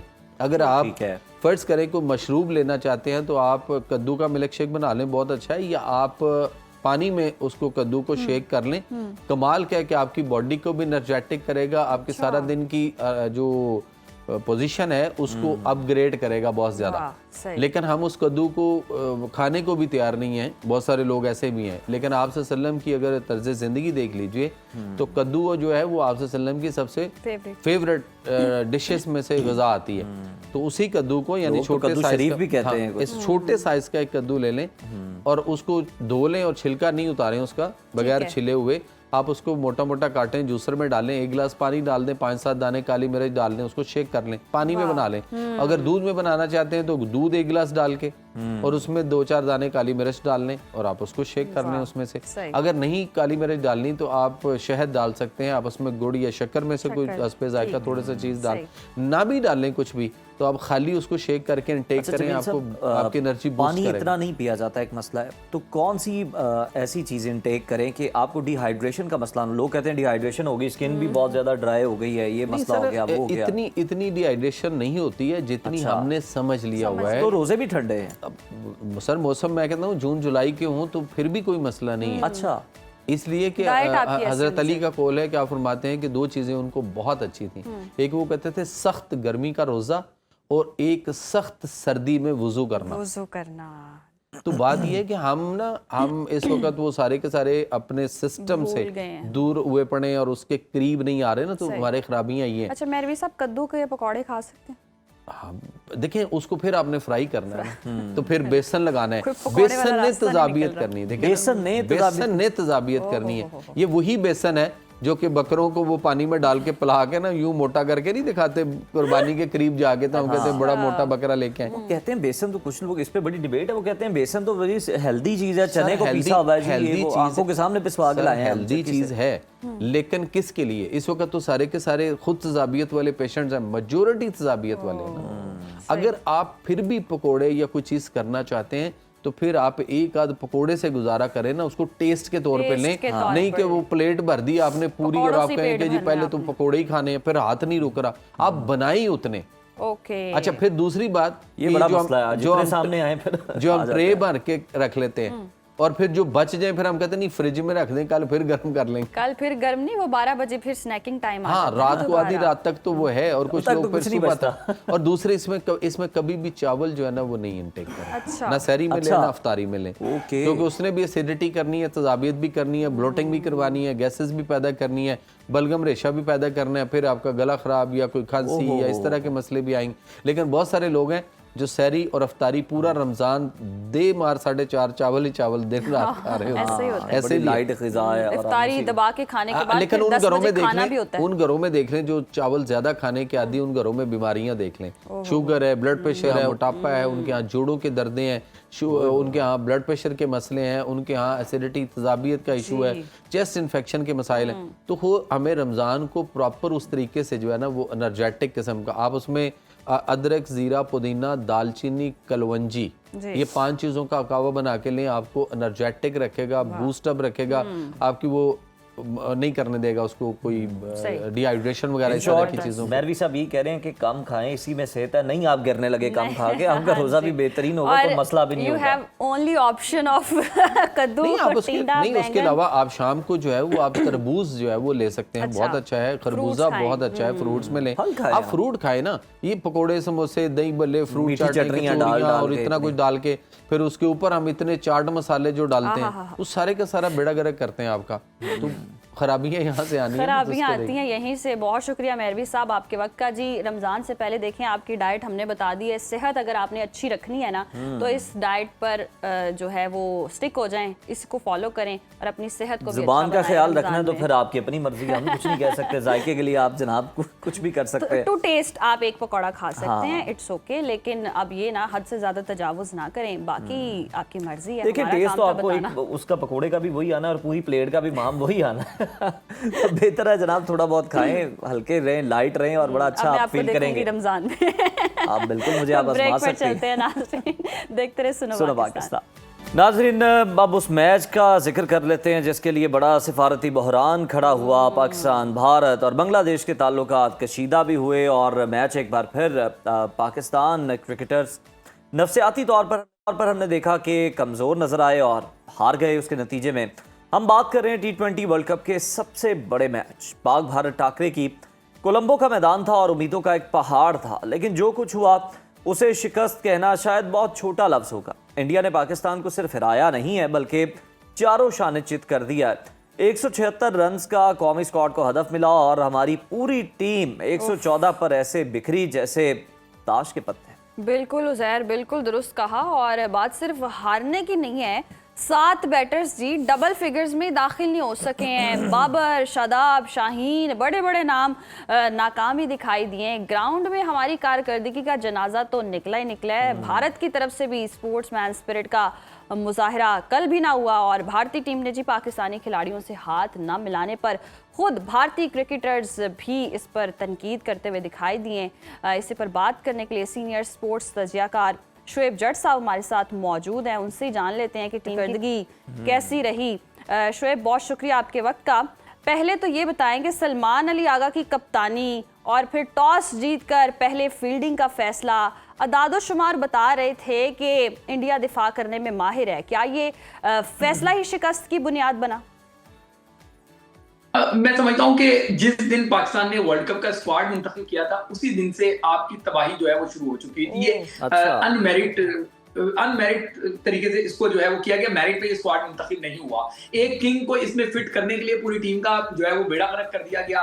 एक किंग को सेट करने के लिए पूरी टीम को अपसेट कर दिया गया। नताइज भी फिर आपको वैसे ही मिल रहे हैं। बिल्कुल ज़ुहैब ने जो बात की कि ये बहुत बड़ा मैच है, मेरे ख्याल से अब हमें ये झूठ बोलना बंद कर देना चाहिए। ये बहुत बड़ा मैच नहीं होता, ये बहुत छोटा मैच होता है, क्योंकि हम हर बार हमें जो है वो शिकस्त से जो है वो दो चार होना पड़ता है। हर बार मैच से पहले जो है वो आपके खिलाड़ी हो, आपका क्रिकेट बोर्ड हो, इस तरह का माहौल बनाता है और फिर उसके बाद जब शर्मनाक शिकस्त होती है तो फिर वो छुप जाता है कि जी हाथ ही नहीं मिलाया। यार हाथ नहीं मिलाया, आप हाथ मिलाने गए थे, आप मैच जीतने गए थे, आप मैच जीत लेते, आप मैच आपसे जीता नहीं गया। बिल्कुल मजम्मत करनी चाहिए, इंडिया ने किया उसकी मजम्मत करनी चाहिए, लेकिन जो पाकिस्तानी खिलाड़ियों ने किया उस पर हम क्या करें? अपना सर पीटें, मातम करें तो हम करें क्या? बिल्कुल शुएब, और ब्रेक में भी मैं और उज़ैर यही बात कर रहे थे कि हम आते हैं, डिस्कशन करते हैं, जी भारत ने ये कर दिया, फलां हो गया, बांग्लादेश की सपोर्ट में उतर आया, अपने हक के लिए आवाज़ उठा ली, इमेज बिल्ड करने के लिए हम इतना कुछ करते हैं, लेकिन परफॉर्मेंस हमारी ज़ीरो है। जब खिलाड़ी ही काम नहीं करेंगे, जब परफॉर्म ही नहीं करेंगे तो क्या इमेज पाकिस्तान का बनेगा फिर? बिल्कुल आपने सही फरमाया। ये मसला ये है कि हम शीशे पे कपड़ा मारी जा रहे हैं, शीशे को चमकाए जा रहे हैं। एक बार अपनी शक्ल भी धो के देख लें, इतनी बदसूरत भयानक शक्ल हो चुकी है पाकिस्तान क्रिकेट की कि जिसको कपड़ा मारने की जरूरत नहीं है, उसकी ओवरहॉलिंग की जरूरत है। ठीक है ना? ये इस तरीके से घिसे पिटे खिलाड़ियों के साथ जाते हैं और जो है वो दावे करते हैं कि ये किंग है, ये उसका वजीर है, ये है, ये तुरम खान है, ये महान है। ये महान नहीं है, ये सिर्फ और सिर्फ हमारे लिए शर्मिंदगी का सामान है। कोई एक खिलाड़ी आप बता दें कि जिसकी परफॉर्मेंस आप मुतमईन हो। जो बॉलर है उसको जो है वो बैटिंग का चस्का बढ़ा हुआ है, जो बैटर है साइम अयूब, उससे आप जो है वो बॉलिंग करवा लेते हैं, इसीलिए खुश हो जाएंगे कि साइम अयूब ने 3 आउट कर लिए। हाँ भाई, तुम्हारा काम 3 आउट करना नहीं था, तुम्हारा काम था 175 के पीछे जाते हमारे लिए कुछ परफॉर्म करते। ये बाबर आजम जो है वो किस दिन वो करेगा? ये तो बाबर आजम तो वही हो गया, घर का ना क्या कहते हैं, काम का ना काज का, दुश्मन ना नाज का। ये तो बोझ बना हुआ है पाकिस्तान टीम पे और हम जो है वो चेयरमैन जाते हैं उसको जप्पियां लगा रहे थे। भाई ये जप्पियों लगाने के काबिल नहीं है, इनको जो है वो धुतकारने के काबिल है, टीम से बाहर निकालें। पाकिस्तान टीम को, पाकिस्तान कौम को पता की जरूरत है। इन मस्क खिलाड़ियों के साथ, इन जो है वो भयानक चेहरों के साथ हम जो है वो जीतेंगे। चेहरे से मुराद मैं परफॉर्मेंस की बात कर रहा हूँ। ये भयानक परफॉर्मेंस, इनकी शर्मनाक परफॉर्मेंस हमें कहीं मुंह दिखाने के काबिल नहीं छोड़ते ये लोग। और बिल्कुल शुएब आप सही कह रहे हैं, आपके जज्बात बिल्कुल वजह हैं, जायज़ हैं कि ये कैसा किंग है कि सिंगल डिजिट में ही रहना पसंद करता है और इसी को ही अपनी शान समझता है। डबल फिगर में जाना पता नहीं तौहीन समझ लेता है या समझता पता नहीं गुनाह कबीरा में उधर चला गया। तो इसके अलावा आपने देखा होगा एक्सपर्ट बड़ा ट्रेंड चल रहा था रात को जनाब, प्रीमियम फास्ट बॉलर यानी शाहीन शाह अफरीदी साहब पीएसएल में महंगे, हाथों हाथ बिके, हर कोई खरीदना चाहता है जनाब, लेकिन विकेट एक लिया और स्कोर ऐसा खाया है कि बंदा क्या कहे। अब पहली गेंद पे ही आपने जनाब शॉट्स खा रहे हैं आप, तो किस बात के आप प्रीमियम फास्ट बॉलर हैं जी? बिल्कुल, शाहीन से भी जो है वो जितनी उम्मीदें लगाई हुई थी वो मायूस कर रहे हैं, वो उस तरीके से परफॉर्म नहीं कर रहे। लेकिन यहाँ पे क्रिकेट बोर्ड से भी सवाल पूछना होगा ना कि वर्कलोड मैनेजमेंट का आप नारा लगाते हैं तो उस नारे की एग्जीक्यूशन क्यों नहीं करते? अगर आपको पता चल रहा है कि शाहीन परफॉर्म नहीं कर रहा तो शाहीन को बाहर क्यों नहीं बिठाते? अगर आपको पता है कि पाकिस्तान क्रिकेट पे अजाब की तरह बाबर आजम मुसल्लत है तो आप उसको बाहर क्यों नहीं बिठाते? अगर आपको पता है कि ये शादाब खान जो है वो फ्लाइट लेके आके टीम पे वारिद हो जाता है, सुफियान मुकीम जो परफॉर्मर था उसको आप बाहर कर देते हैं, शादाब खान को नवाजने के लिए ये क्रिकेट बोर्ड की आंखें बंद हुई हैं, ये हमें बेवकूफ समझती हैं। इन्होंने अपनी बारियां लगाई हुई हैं, एक अपनी फ्रेंचाइज को उठा के कोच लेकर आ जाता है, फिर वो जो है वो एक रिश्तेदार आके वहां पे बैठ जाता है और जो है वो वैसे आप इनसे बात करवा लें जो है वो मजहबी बातें आपको ऐसे ऐसे लेक्चर देंगे कि आप कहेंगे कि यार इनसे बड़ा ईमानदार कोई नहीं है। जाके आप देखें ईमानदारी और मेरिट का जिस तरीके से कत्लेआम करती हैं, रिश्तेदारियां इन्होंने वहां पे पाली हुई हैं, इन्होंने जो है वो बस दोस्तियां निभाई हुई है। जब तक बाबर आजम एंड कंपनी को टीम से बाहर नहीं निकालेंगे बल्कि उखाड़ नहीं फेंकेंगे इनकी जड़ों को। शोएब बिल्कुल दुरुस्त फरमा रहे हैं आप। जब मैच होता है हम यही डिस्कशन करते हैं, जब मैच होता है हम यही डिस्कशन करते हैं और रोना ही रो रहे होते हैं कारकर्दगी का कि इनकी कोई कारकर्दगी नहीं। और अल्टीमेटली कहाँ ये सारे कनेक्शन जाते हैं जी टीम सिलेक्शन पे कि ऐसे लोग खिला रहे हैं जो खेल ही नहीं पा रहे हैं। और बाबर आजम पर तो बहुत तनकीद की जाती है, लेकिन ये सारी तनकीद के बावजूद फिर हम भारत पर भी नो डाउट तनकीद कर रहे होते हैं और बनती भी है कि वो जी खेल को सियासत का हिस्सा बना देता है। आप समझते हैं कि अपने अंदर की अभी सियासत नहीं हमारी खत्म हो रही, वो पहले खत्म होगी तो मैच हम जीत पाएंगे? बिल्कुल, आपने कहते हैं ना कि क्रस्ट जो है वो बयान कर दिया है। हम उनकी सियासत को रोते हैं कि जी वो गंदी सियासत खेलते हैं। भाई हम भी तो गंदी क्रिकेट खेलते हैं। हाँ जी। हम भी वहां अगर वो ग्राउंड में आके क्रिकेट नहीं खेल रहे तो हम भी ग्राउंड में जाके कौन सा क्रिकेट खेल रहे हैं? हम भी तो तमाशे कर रहे हैं। क्या ये क्रिकेट है जो हमने खेली है? हम नीदरलैंड के खिलाफ मैच जो है वो हारते बमुश्किल जीते हैं। इंडिया के खिलाफ मैच जो है वो हम इस बुरे तरीके से हारे कि उसको लफ्जों में बयान नहीं किया जा सकता। किस तरीके से इसको डिफेंड किया जाए, ठीक है ना? 61 रन की शिकस्त, 61 रन की शिकस्त आपको भारत के बच्चों ने दी है। पाकिस्तान टीम के खिलाड़ियों का एक्सपीरियंस देखें, आप शादाब का एक्सपीरियंस निकाल लें, आप बाबर आजम का एक्सपीरियंस निकाल लें, आप शाहीन अफरीदी का एक्सपीरियंस निकाल लें, आप वहां पे जाके खिलाड़ियों को देखें ना, कितने एक्सपीरियंस खिलाड़ी वहां पे आपने स्क्वाड में रखे हुए। वो कल के बच्चे आते हैं, वो आपका बैंड बजा के चले जाते हैं, ठीक है ना? आपसे शाहीन से जो है वो परफॉर्म नहीं हुआ, वहां वो देखें आपको क्या नाम है पांड्या, वो भी आपके गले आ गया। बिल्कुल इनके हम उम्र हैं लेकिन परफॉर्मेंस में इनसे कई गुना आगे हैं। शेब आपने बड़ा दुरुस्त कंपैरिजन किया, लेकिन इनको सिलेक्ट करने वालों का भी मसला है जो इन्हें बार बार मौका दे देते हैं। कहा जाता है सुहागन वही जो पिया मन भाए, लेकिन ये कैसे अब हम देखें कि पिया है जनाब जिनका मन ही नहीं भर रहा, पता नहीं कितनी उन्होंने बेइज्जती करवानी है अपनी भी और हमारी भी। आपको पाकिस्तान के एक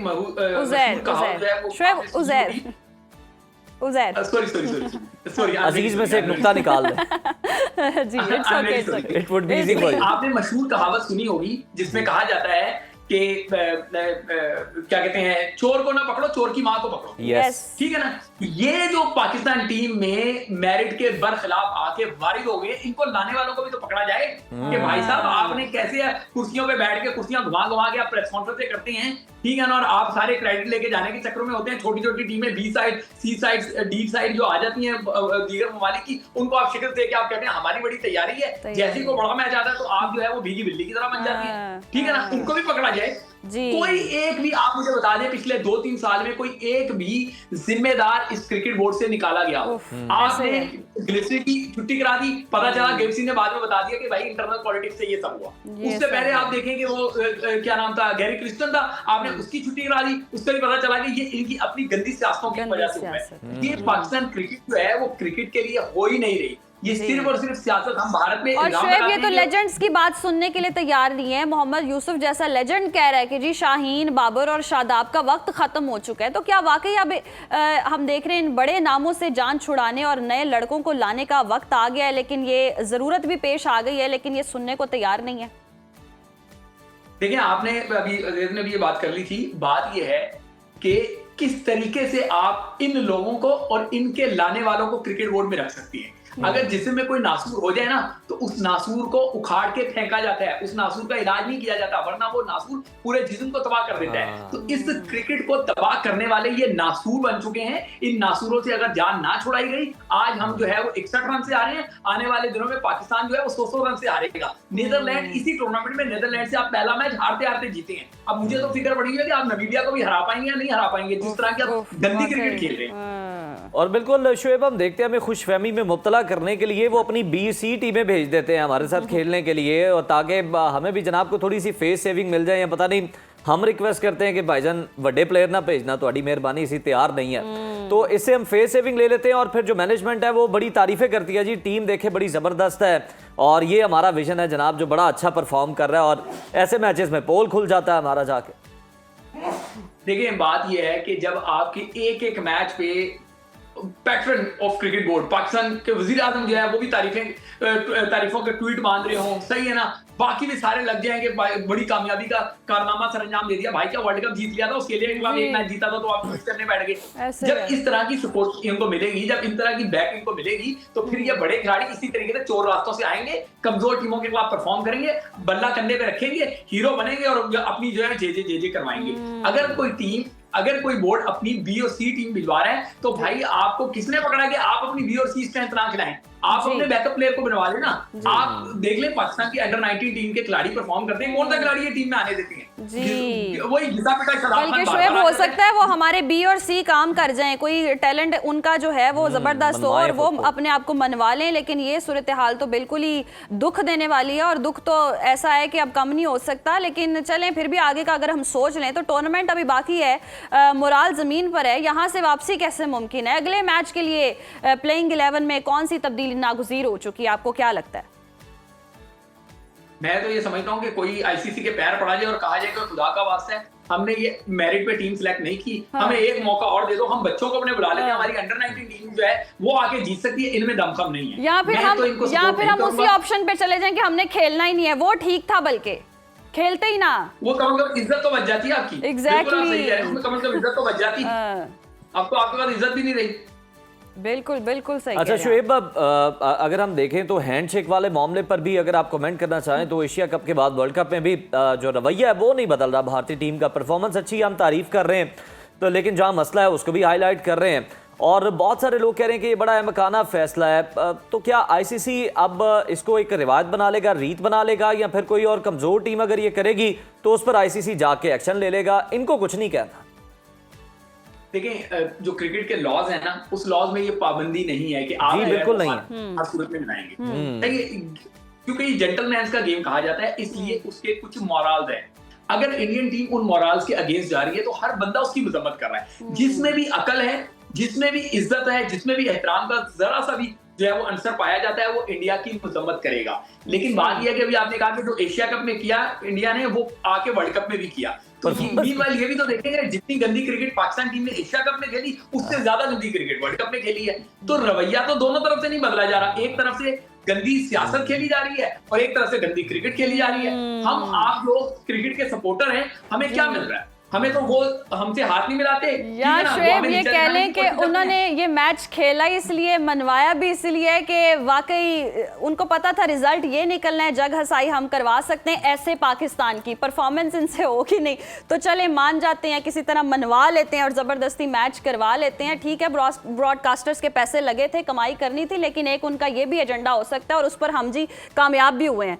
तो वाकई बड़ी मायूसी की बात है। शुक्रिया शुएब आपके वक्त का, और वाकई अब तो पछतावा ही हो रहा है। जब हम अनाउंस कर रहे थे इंडिया से मैच नहीं खेलेंगे, हम इंडिया से मैच नहीं खेलेंगे, तो नहीं खेलना ही बनता था। पहले आप तैयारी करें, अपने खिलाड़ियों को तैयार करें, ट्रेंड करवाएं।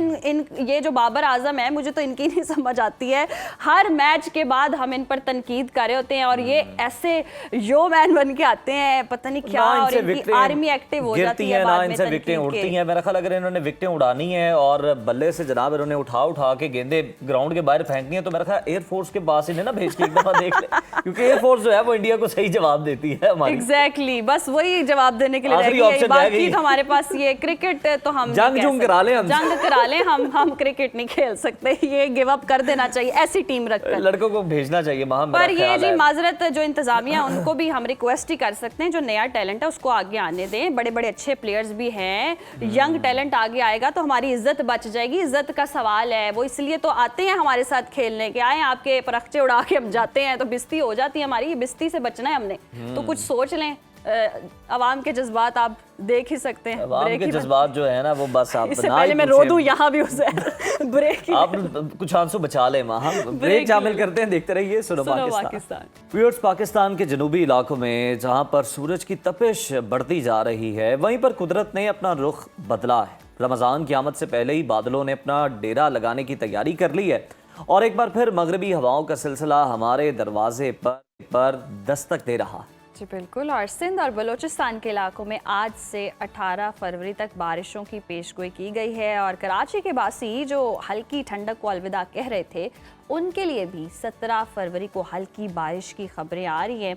और इस सिस्टम की शिद्दत क्या होगी और क्या ये बारिशें रमज़ान में मौसम को सर्द कर देंगी, ये सारी सिचुएशन के हवाले से भी आपको बताएंगे। और नाज़रीन, आप एक और बात जानते हैं कि हम हर वीक सितारों का हाल बताते हैं, तो मंडे के मंडे आपको मौसम का हाल भी ज़रूर बताया करेंगे, तो आप ताकि आपको क्योंकि updates सितारे में वाले आपको- भी जो हैं वो भी सफ़र का जिक्र ज़रूर करते हैं तो कहीं जाने वीक जो है ना आप प्लान कर travelling का। सकते हैं। यस, तो हमारे साथ मौसमियात के डिप्टी डायरेक्टर इरफान विर्क साहब मौजूद हैं, उनसे जान लेते हैं कि जी पूरा वीक कैसा रहेगा। इरफान साहब, शुक्रिया आपके वक्त का। इस नई मगरबी जो हम देख रहे हैं, ये जो सिलसिला है शिद्दत साबिका सिस्टम्स के मुकाबले में कितनी ज़्यादा या कम रहने की तवक्को है इस वीक?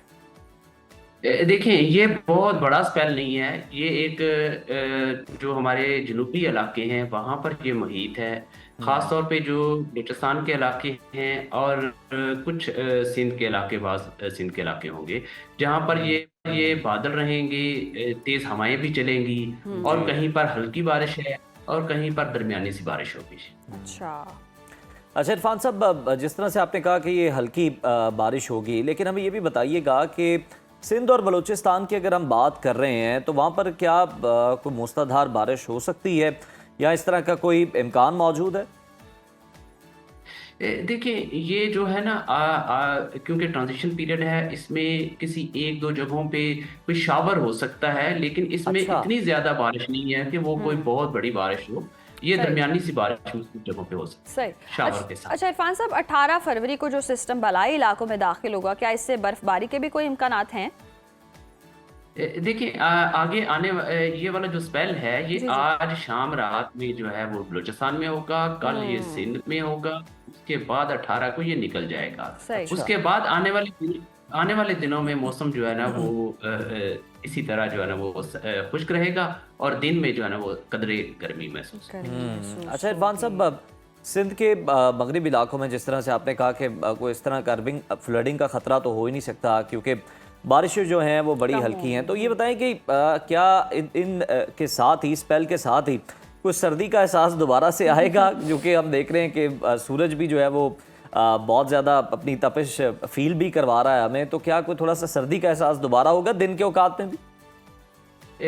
देखें जी, एक आध दिन तो आपको महसूस होगा कि पैटर्न चेंज हुआ है, सही। हवा जरा थोड़ी सारी हवा की डायरेक्शन बदलेगी तो थोड़ा सा कुछ होगा, लेकिन उसके बाद यूजुअल एज यूजुअल हो जाएगा, जिस सही। तरह आजकल चल रहा है इसी तरह हो जाएगा। क्योंकि इरफान साहब, लोग एक्सपेक्ट करें कि रोज़े जी ठंडे गुजरेंगे, कोई ऐसा ना हो जाए कि अनएक्सपेक्टेड सी चीज़ हो जाए और रोज़े गर्म हो जाए, ऐसी तो कोई सूरत हाल नहीं होने वाली है।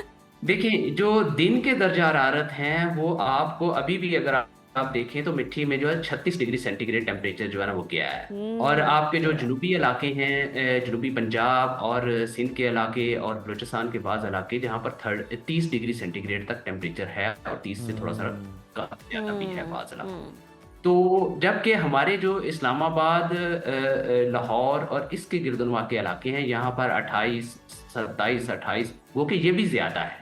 और इस तरह जो आने वाले जो दिन होंगे आपके इस हफ्ते में, वहां पर भी टेम्परेचर इसी रेंज में रहेगा, 1-2 डिग्री ऊपर हो सकता है। तो इरफान साहब, फरवरी के महीने में ऐसा कोई स्पेल जो है ये पंजाब की जानिब भी रास्ता भूल सकता है, कोई रुख कर सकता है या ऐसा कोई इम्कान नहीं है? देखिए जी, अगर मैं आज के लेटेस्ट बात करूं तो आज के मुताबिक इस रवां हफ्ते में या इस हफ्ते में जो अभी जो गुजर हफ्ता, इसमें कोई ऐसा रेनफॉल स्पेल एक्सपेक्टेड नहीं है जो कि पंजाब के इलाकों में या हमारे जो बालाई इलाके हैं उनमें कोई बारिश सही। बिल्कुल ठीक है, बहुत शुक्रिया इरफान विर्क साहब हमारे साथ मौजूद थे। मौसम की सूरत हाल को जनाब आप मद्देनजर ज़रूर रखकर अपना प्लान करें। तो अभी तो जनाब बलूचिस्तान और सिंध वालों के लिए अच्छी खबर है क्योंकि सर्दी का एहसास उन्हें दोबारा से होगा और दिन का जो दर्जा हरारत है वो भी बेहतर हो जाएगा। रातें तो ऑलरेडी ठंडी है ही, लेकिन जनाब दिन में जरा सूरज से आमना सामना ज्यादा होता है। जाती बहुत जाती शुक्रिया इरफान सर्दी साहब। को आप हल्का फुल्का एंजॉय कर महसूस लें। कर लें। अलविदा लेने का टाइम आ चुका है सर्दियों से, और जो उम्मीद लगा रहे हैं ना रोजे ठंडे होंगे, कोई पता नहीं आपको सरप्राइज मिल जाए तो रोजा अल्लाह के रोजे अल्लाह के नाम है, सर्दी रोजा हो या अल्लाह का गर्मी नाम हो। है। ये तो है, वैसे रोजा तो रखना है इंशाल्लाह। आप फिर बताएं कि अब मुख्तलिफ शहरों का ट्रैवल दर्जा करके वहाँ हरारत, तक जाओ। हाँ, मुख्तलिफ शहरों का दर्जा हरारत क्या रह रहा है? जी चलते हैं और देखते हैं कि आज जी मुख्तलिफ शहरों का क्या दर्जा हरारत है।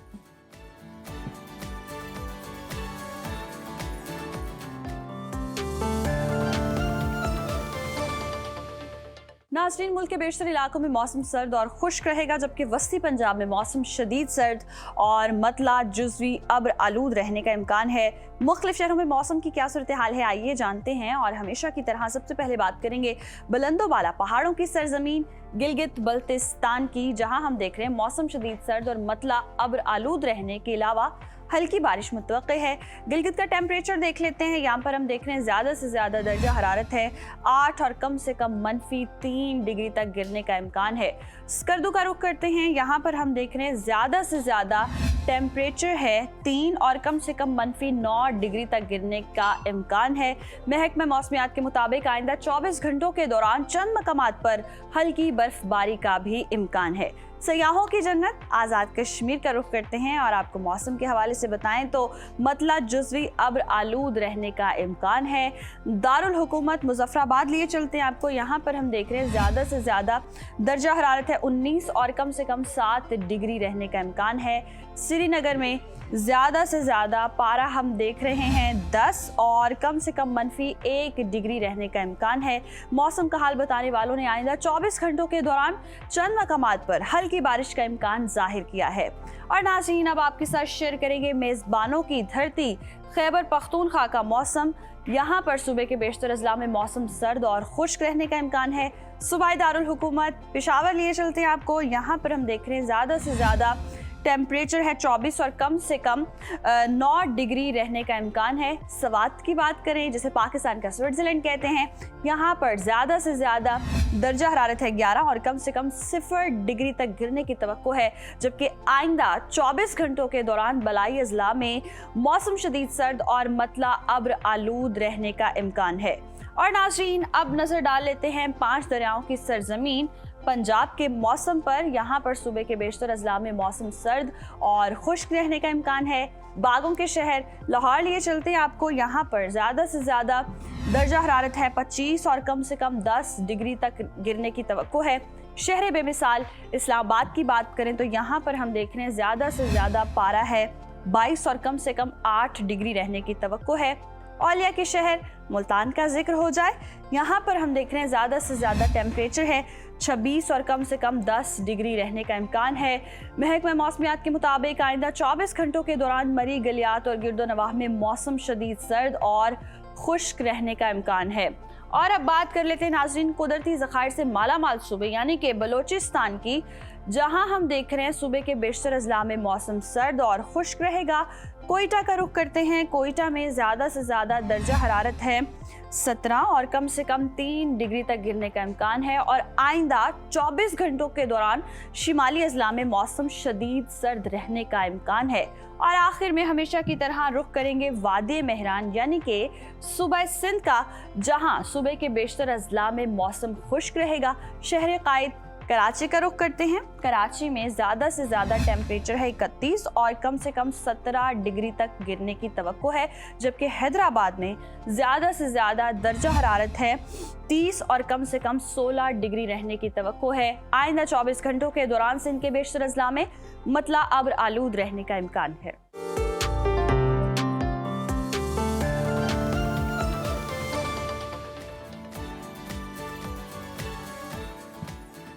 मुख्तलिफ शहरों का दर्जा हरारत आपने जाना। अभी प्रोग्राम में ब्रेक शामिल करते हैं, उसके बाद कुछ सितारों का हाल अहवाल जानेंगे, तो देखते रहिए सुनो पाकिस्तान।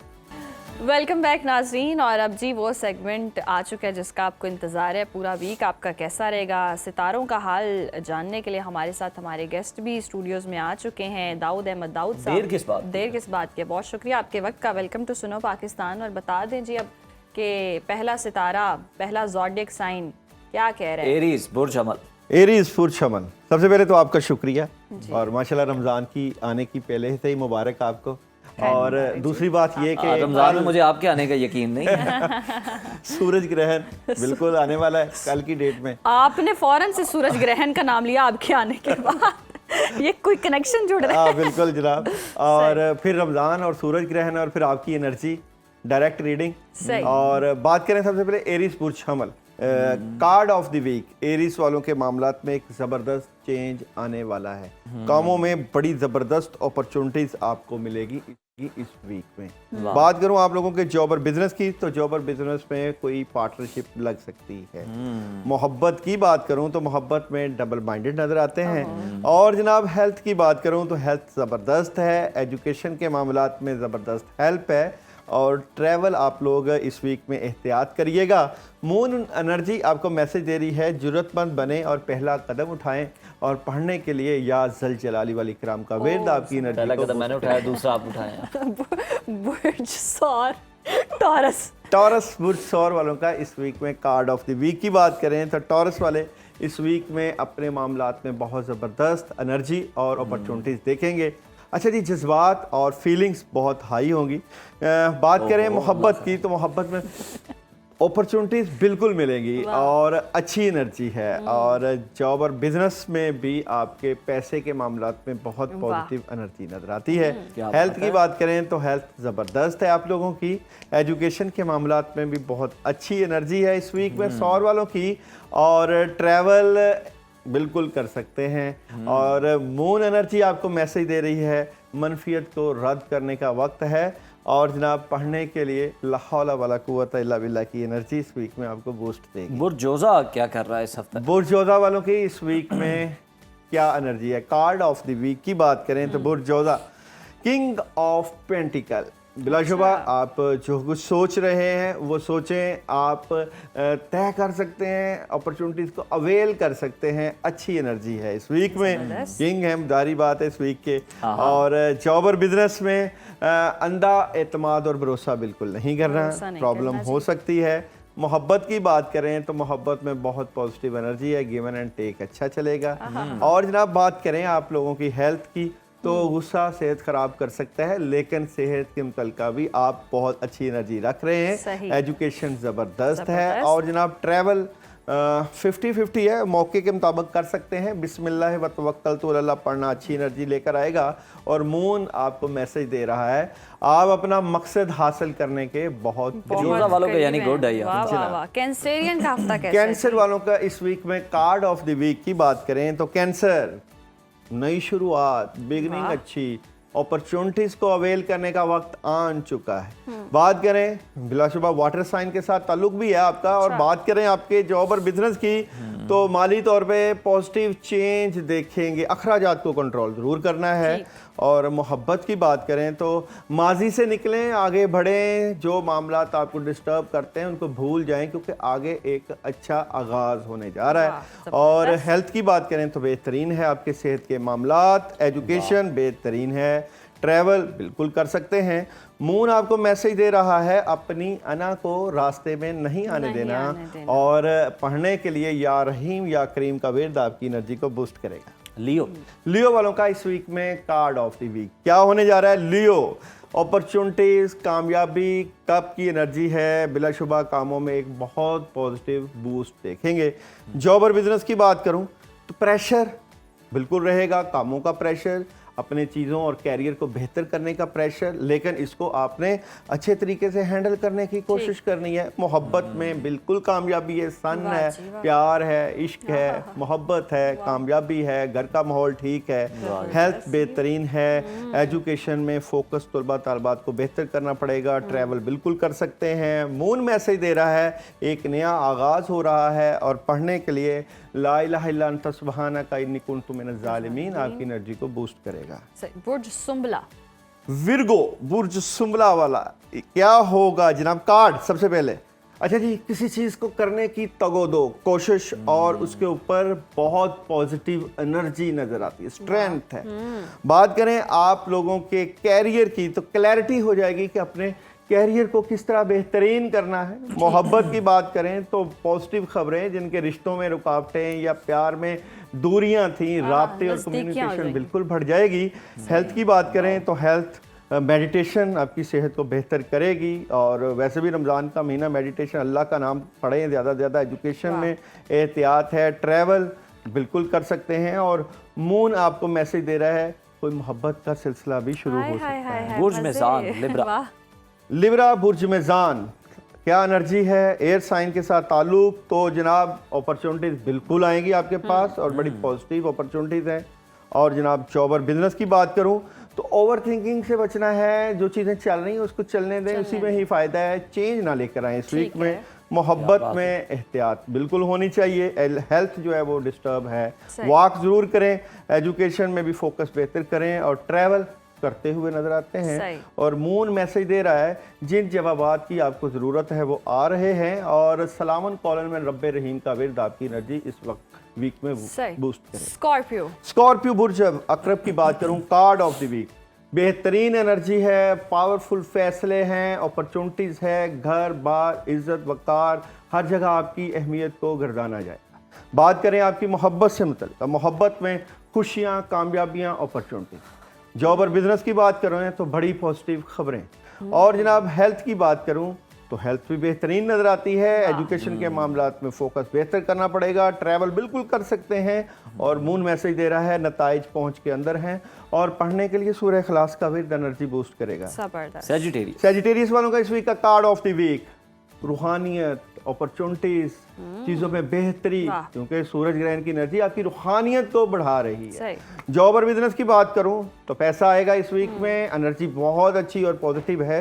मोहब्बत की बात करूं तो मोहब्बत में भी कामयाबियां हैं। और जनाब बात करूं आप लोगों की हेल्थ की, बैलेंस सेहत, एजुकेशन बेहतरीन। और ट्रैवल की बात करूं तो चेंज और अच्छी एनर्जी। और मून मैसेज दे रहा है अपने ख्वाबों पर भरोसा रखें और हस्बुनल्लाह व निअमल वकील, नेमल मौला व नेमल नसीर का विर्द आपकी एनर्जी को बूस्ट। कैप्रिकॉन वालों का ये वीक कैसा रहेगा? कार्ड ऑफ द वीक की बात करूं तो कैप्रिकॉन बेहतर पोजीशन पर बैठेंगे, एंजॉय करेंगे, चीज़ों को बेहतर करने की कोशिश में और कामयाब। जॉब और बिजनेस की बात करूं, 3 ऑफ कप की एनर्जी कैरियर वाइज चीज़ें बहुत बूस्ट कर रही है, आपके हक में नजर आती हैं। मोहब्बत की बात करूं तो अकेलेपन और उदासी का अंदिया है और चीज़ें थोड़ी सी डिस्टर्ब हैं। और जनाब हेल्थ की बात करूं तो बेहतरीन सेहत है, पहले से बेहतर जा रहे हैं, एजुकेशन में फोकस बेहतर है, ट्रैवल बिल्कुल कर सकते हैं। और मून मैसेज दे रहा है आगे खुशहाली है। और पढ़ने के लिए या जलजलाली वाली इकराम का विर्द आपकी एनर्जी को बूस्ट करेगा और मामलात को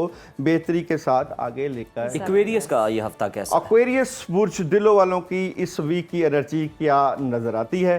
तो जनाब कार्ड ऑफ द वीक बेहतरीन अपॉर्चुनिटीज एक्वेरियस वाले इस वीक में हासिल करेंगे, प्रेशर भी रहेगा और जनाब फिर भी कामयाबी आपका मुकद्दर बनेगी। जॉब और बिजनेस की बात करूं, जॉब और बिजनेस में कोई एग्रीमेंट साइन हो सकता है, बैलेंस करना सीख जाएंगे, कामयाबियां समेटेंगे। मोहब्बत की बात करूं तो अच्छी एनर्जी अपॉर्चुनिटीज है। हेल्थ की बात करें तो थोड़ी सी मायूसी रहेगी, सेहत के बारे में वॉक करें, खाना पीना बेहतर करें, घर का खाना खाएं, एजुकेशन बेहतरीन है, ट्रैवल आप लोग बिल्कुल कर सकते हैं। मून आपको मैसेज दे रहा है जनाब आपके ख्वाबों को एक मामूली मंसूबे की ज़रूरत है और पढ़ने के लिए आयतल कुर्सी का विर्द आपकी एनर्जी को बूस्ट अमली मंसूबे की जी ज़रूरत है ख्वाबों को। लास्ट वन पाइसिस वालों का इस वीक में कार्ड ऑफ द वीक की बात करें तो पाइसिस वाले इस वीक में अपॉर्चुनिटीज अवेल करेंगे, कामयाबियां मिलेंगी, बड़ी खबरें।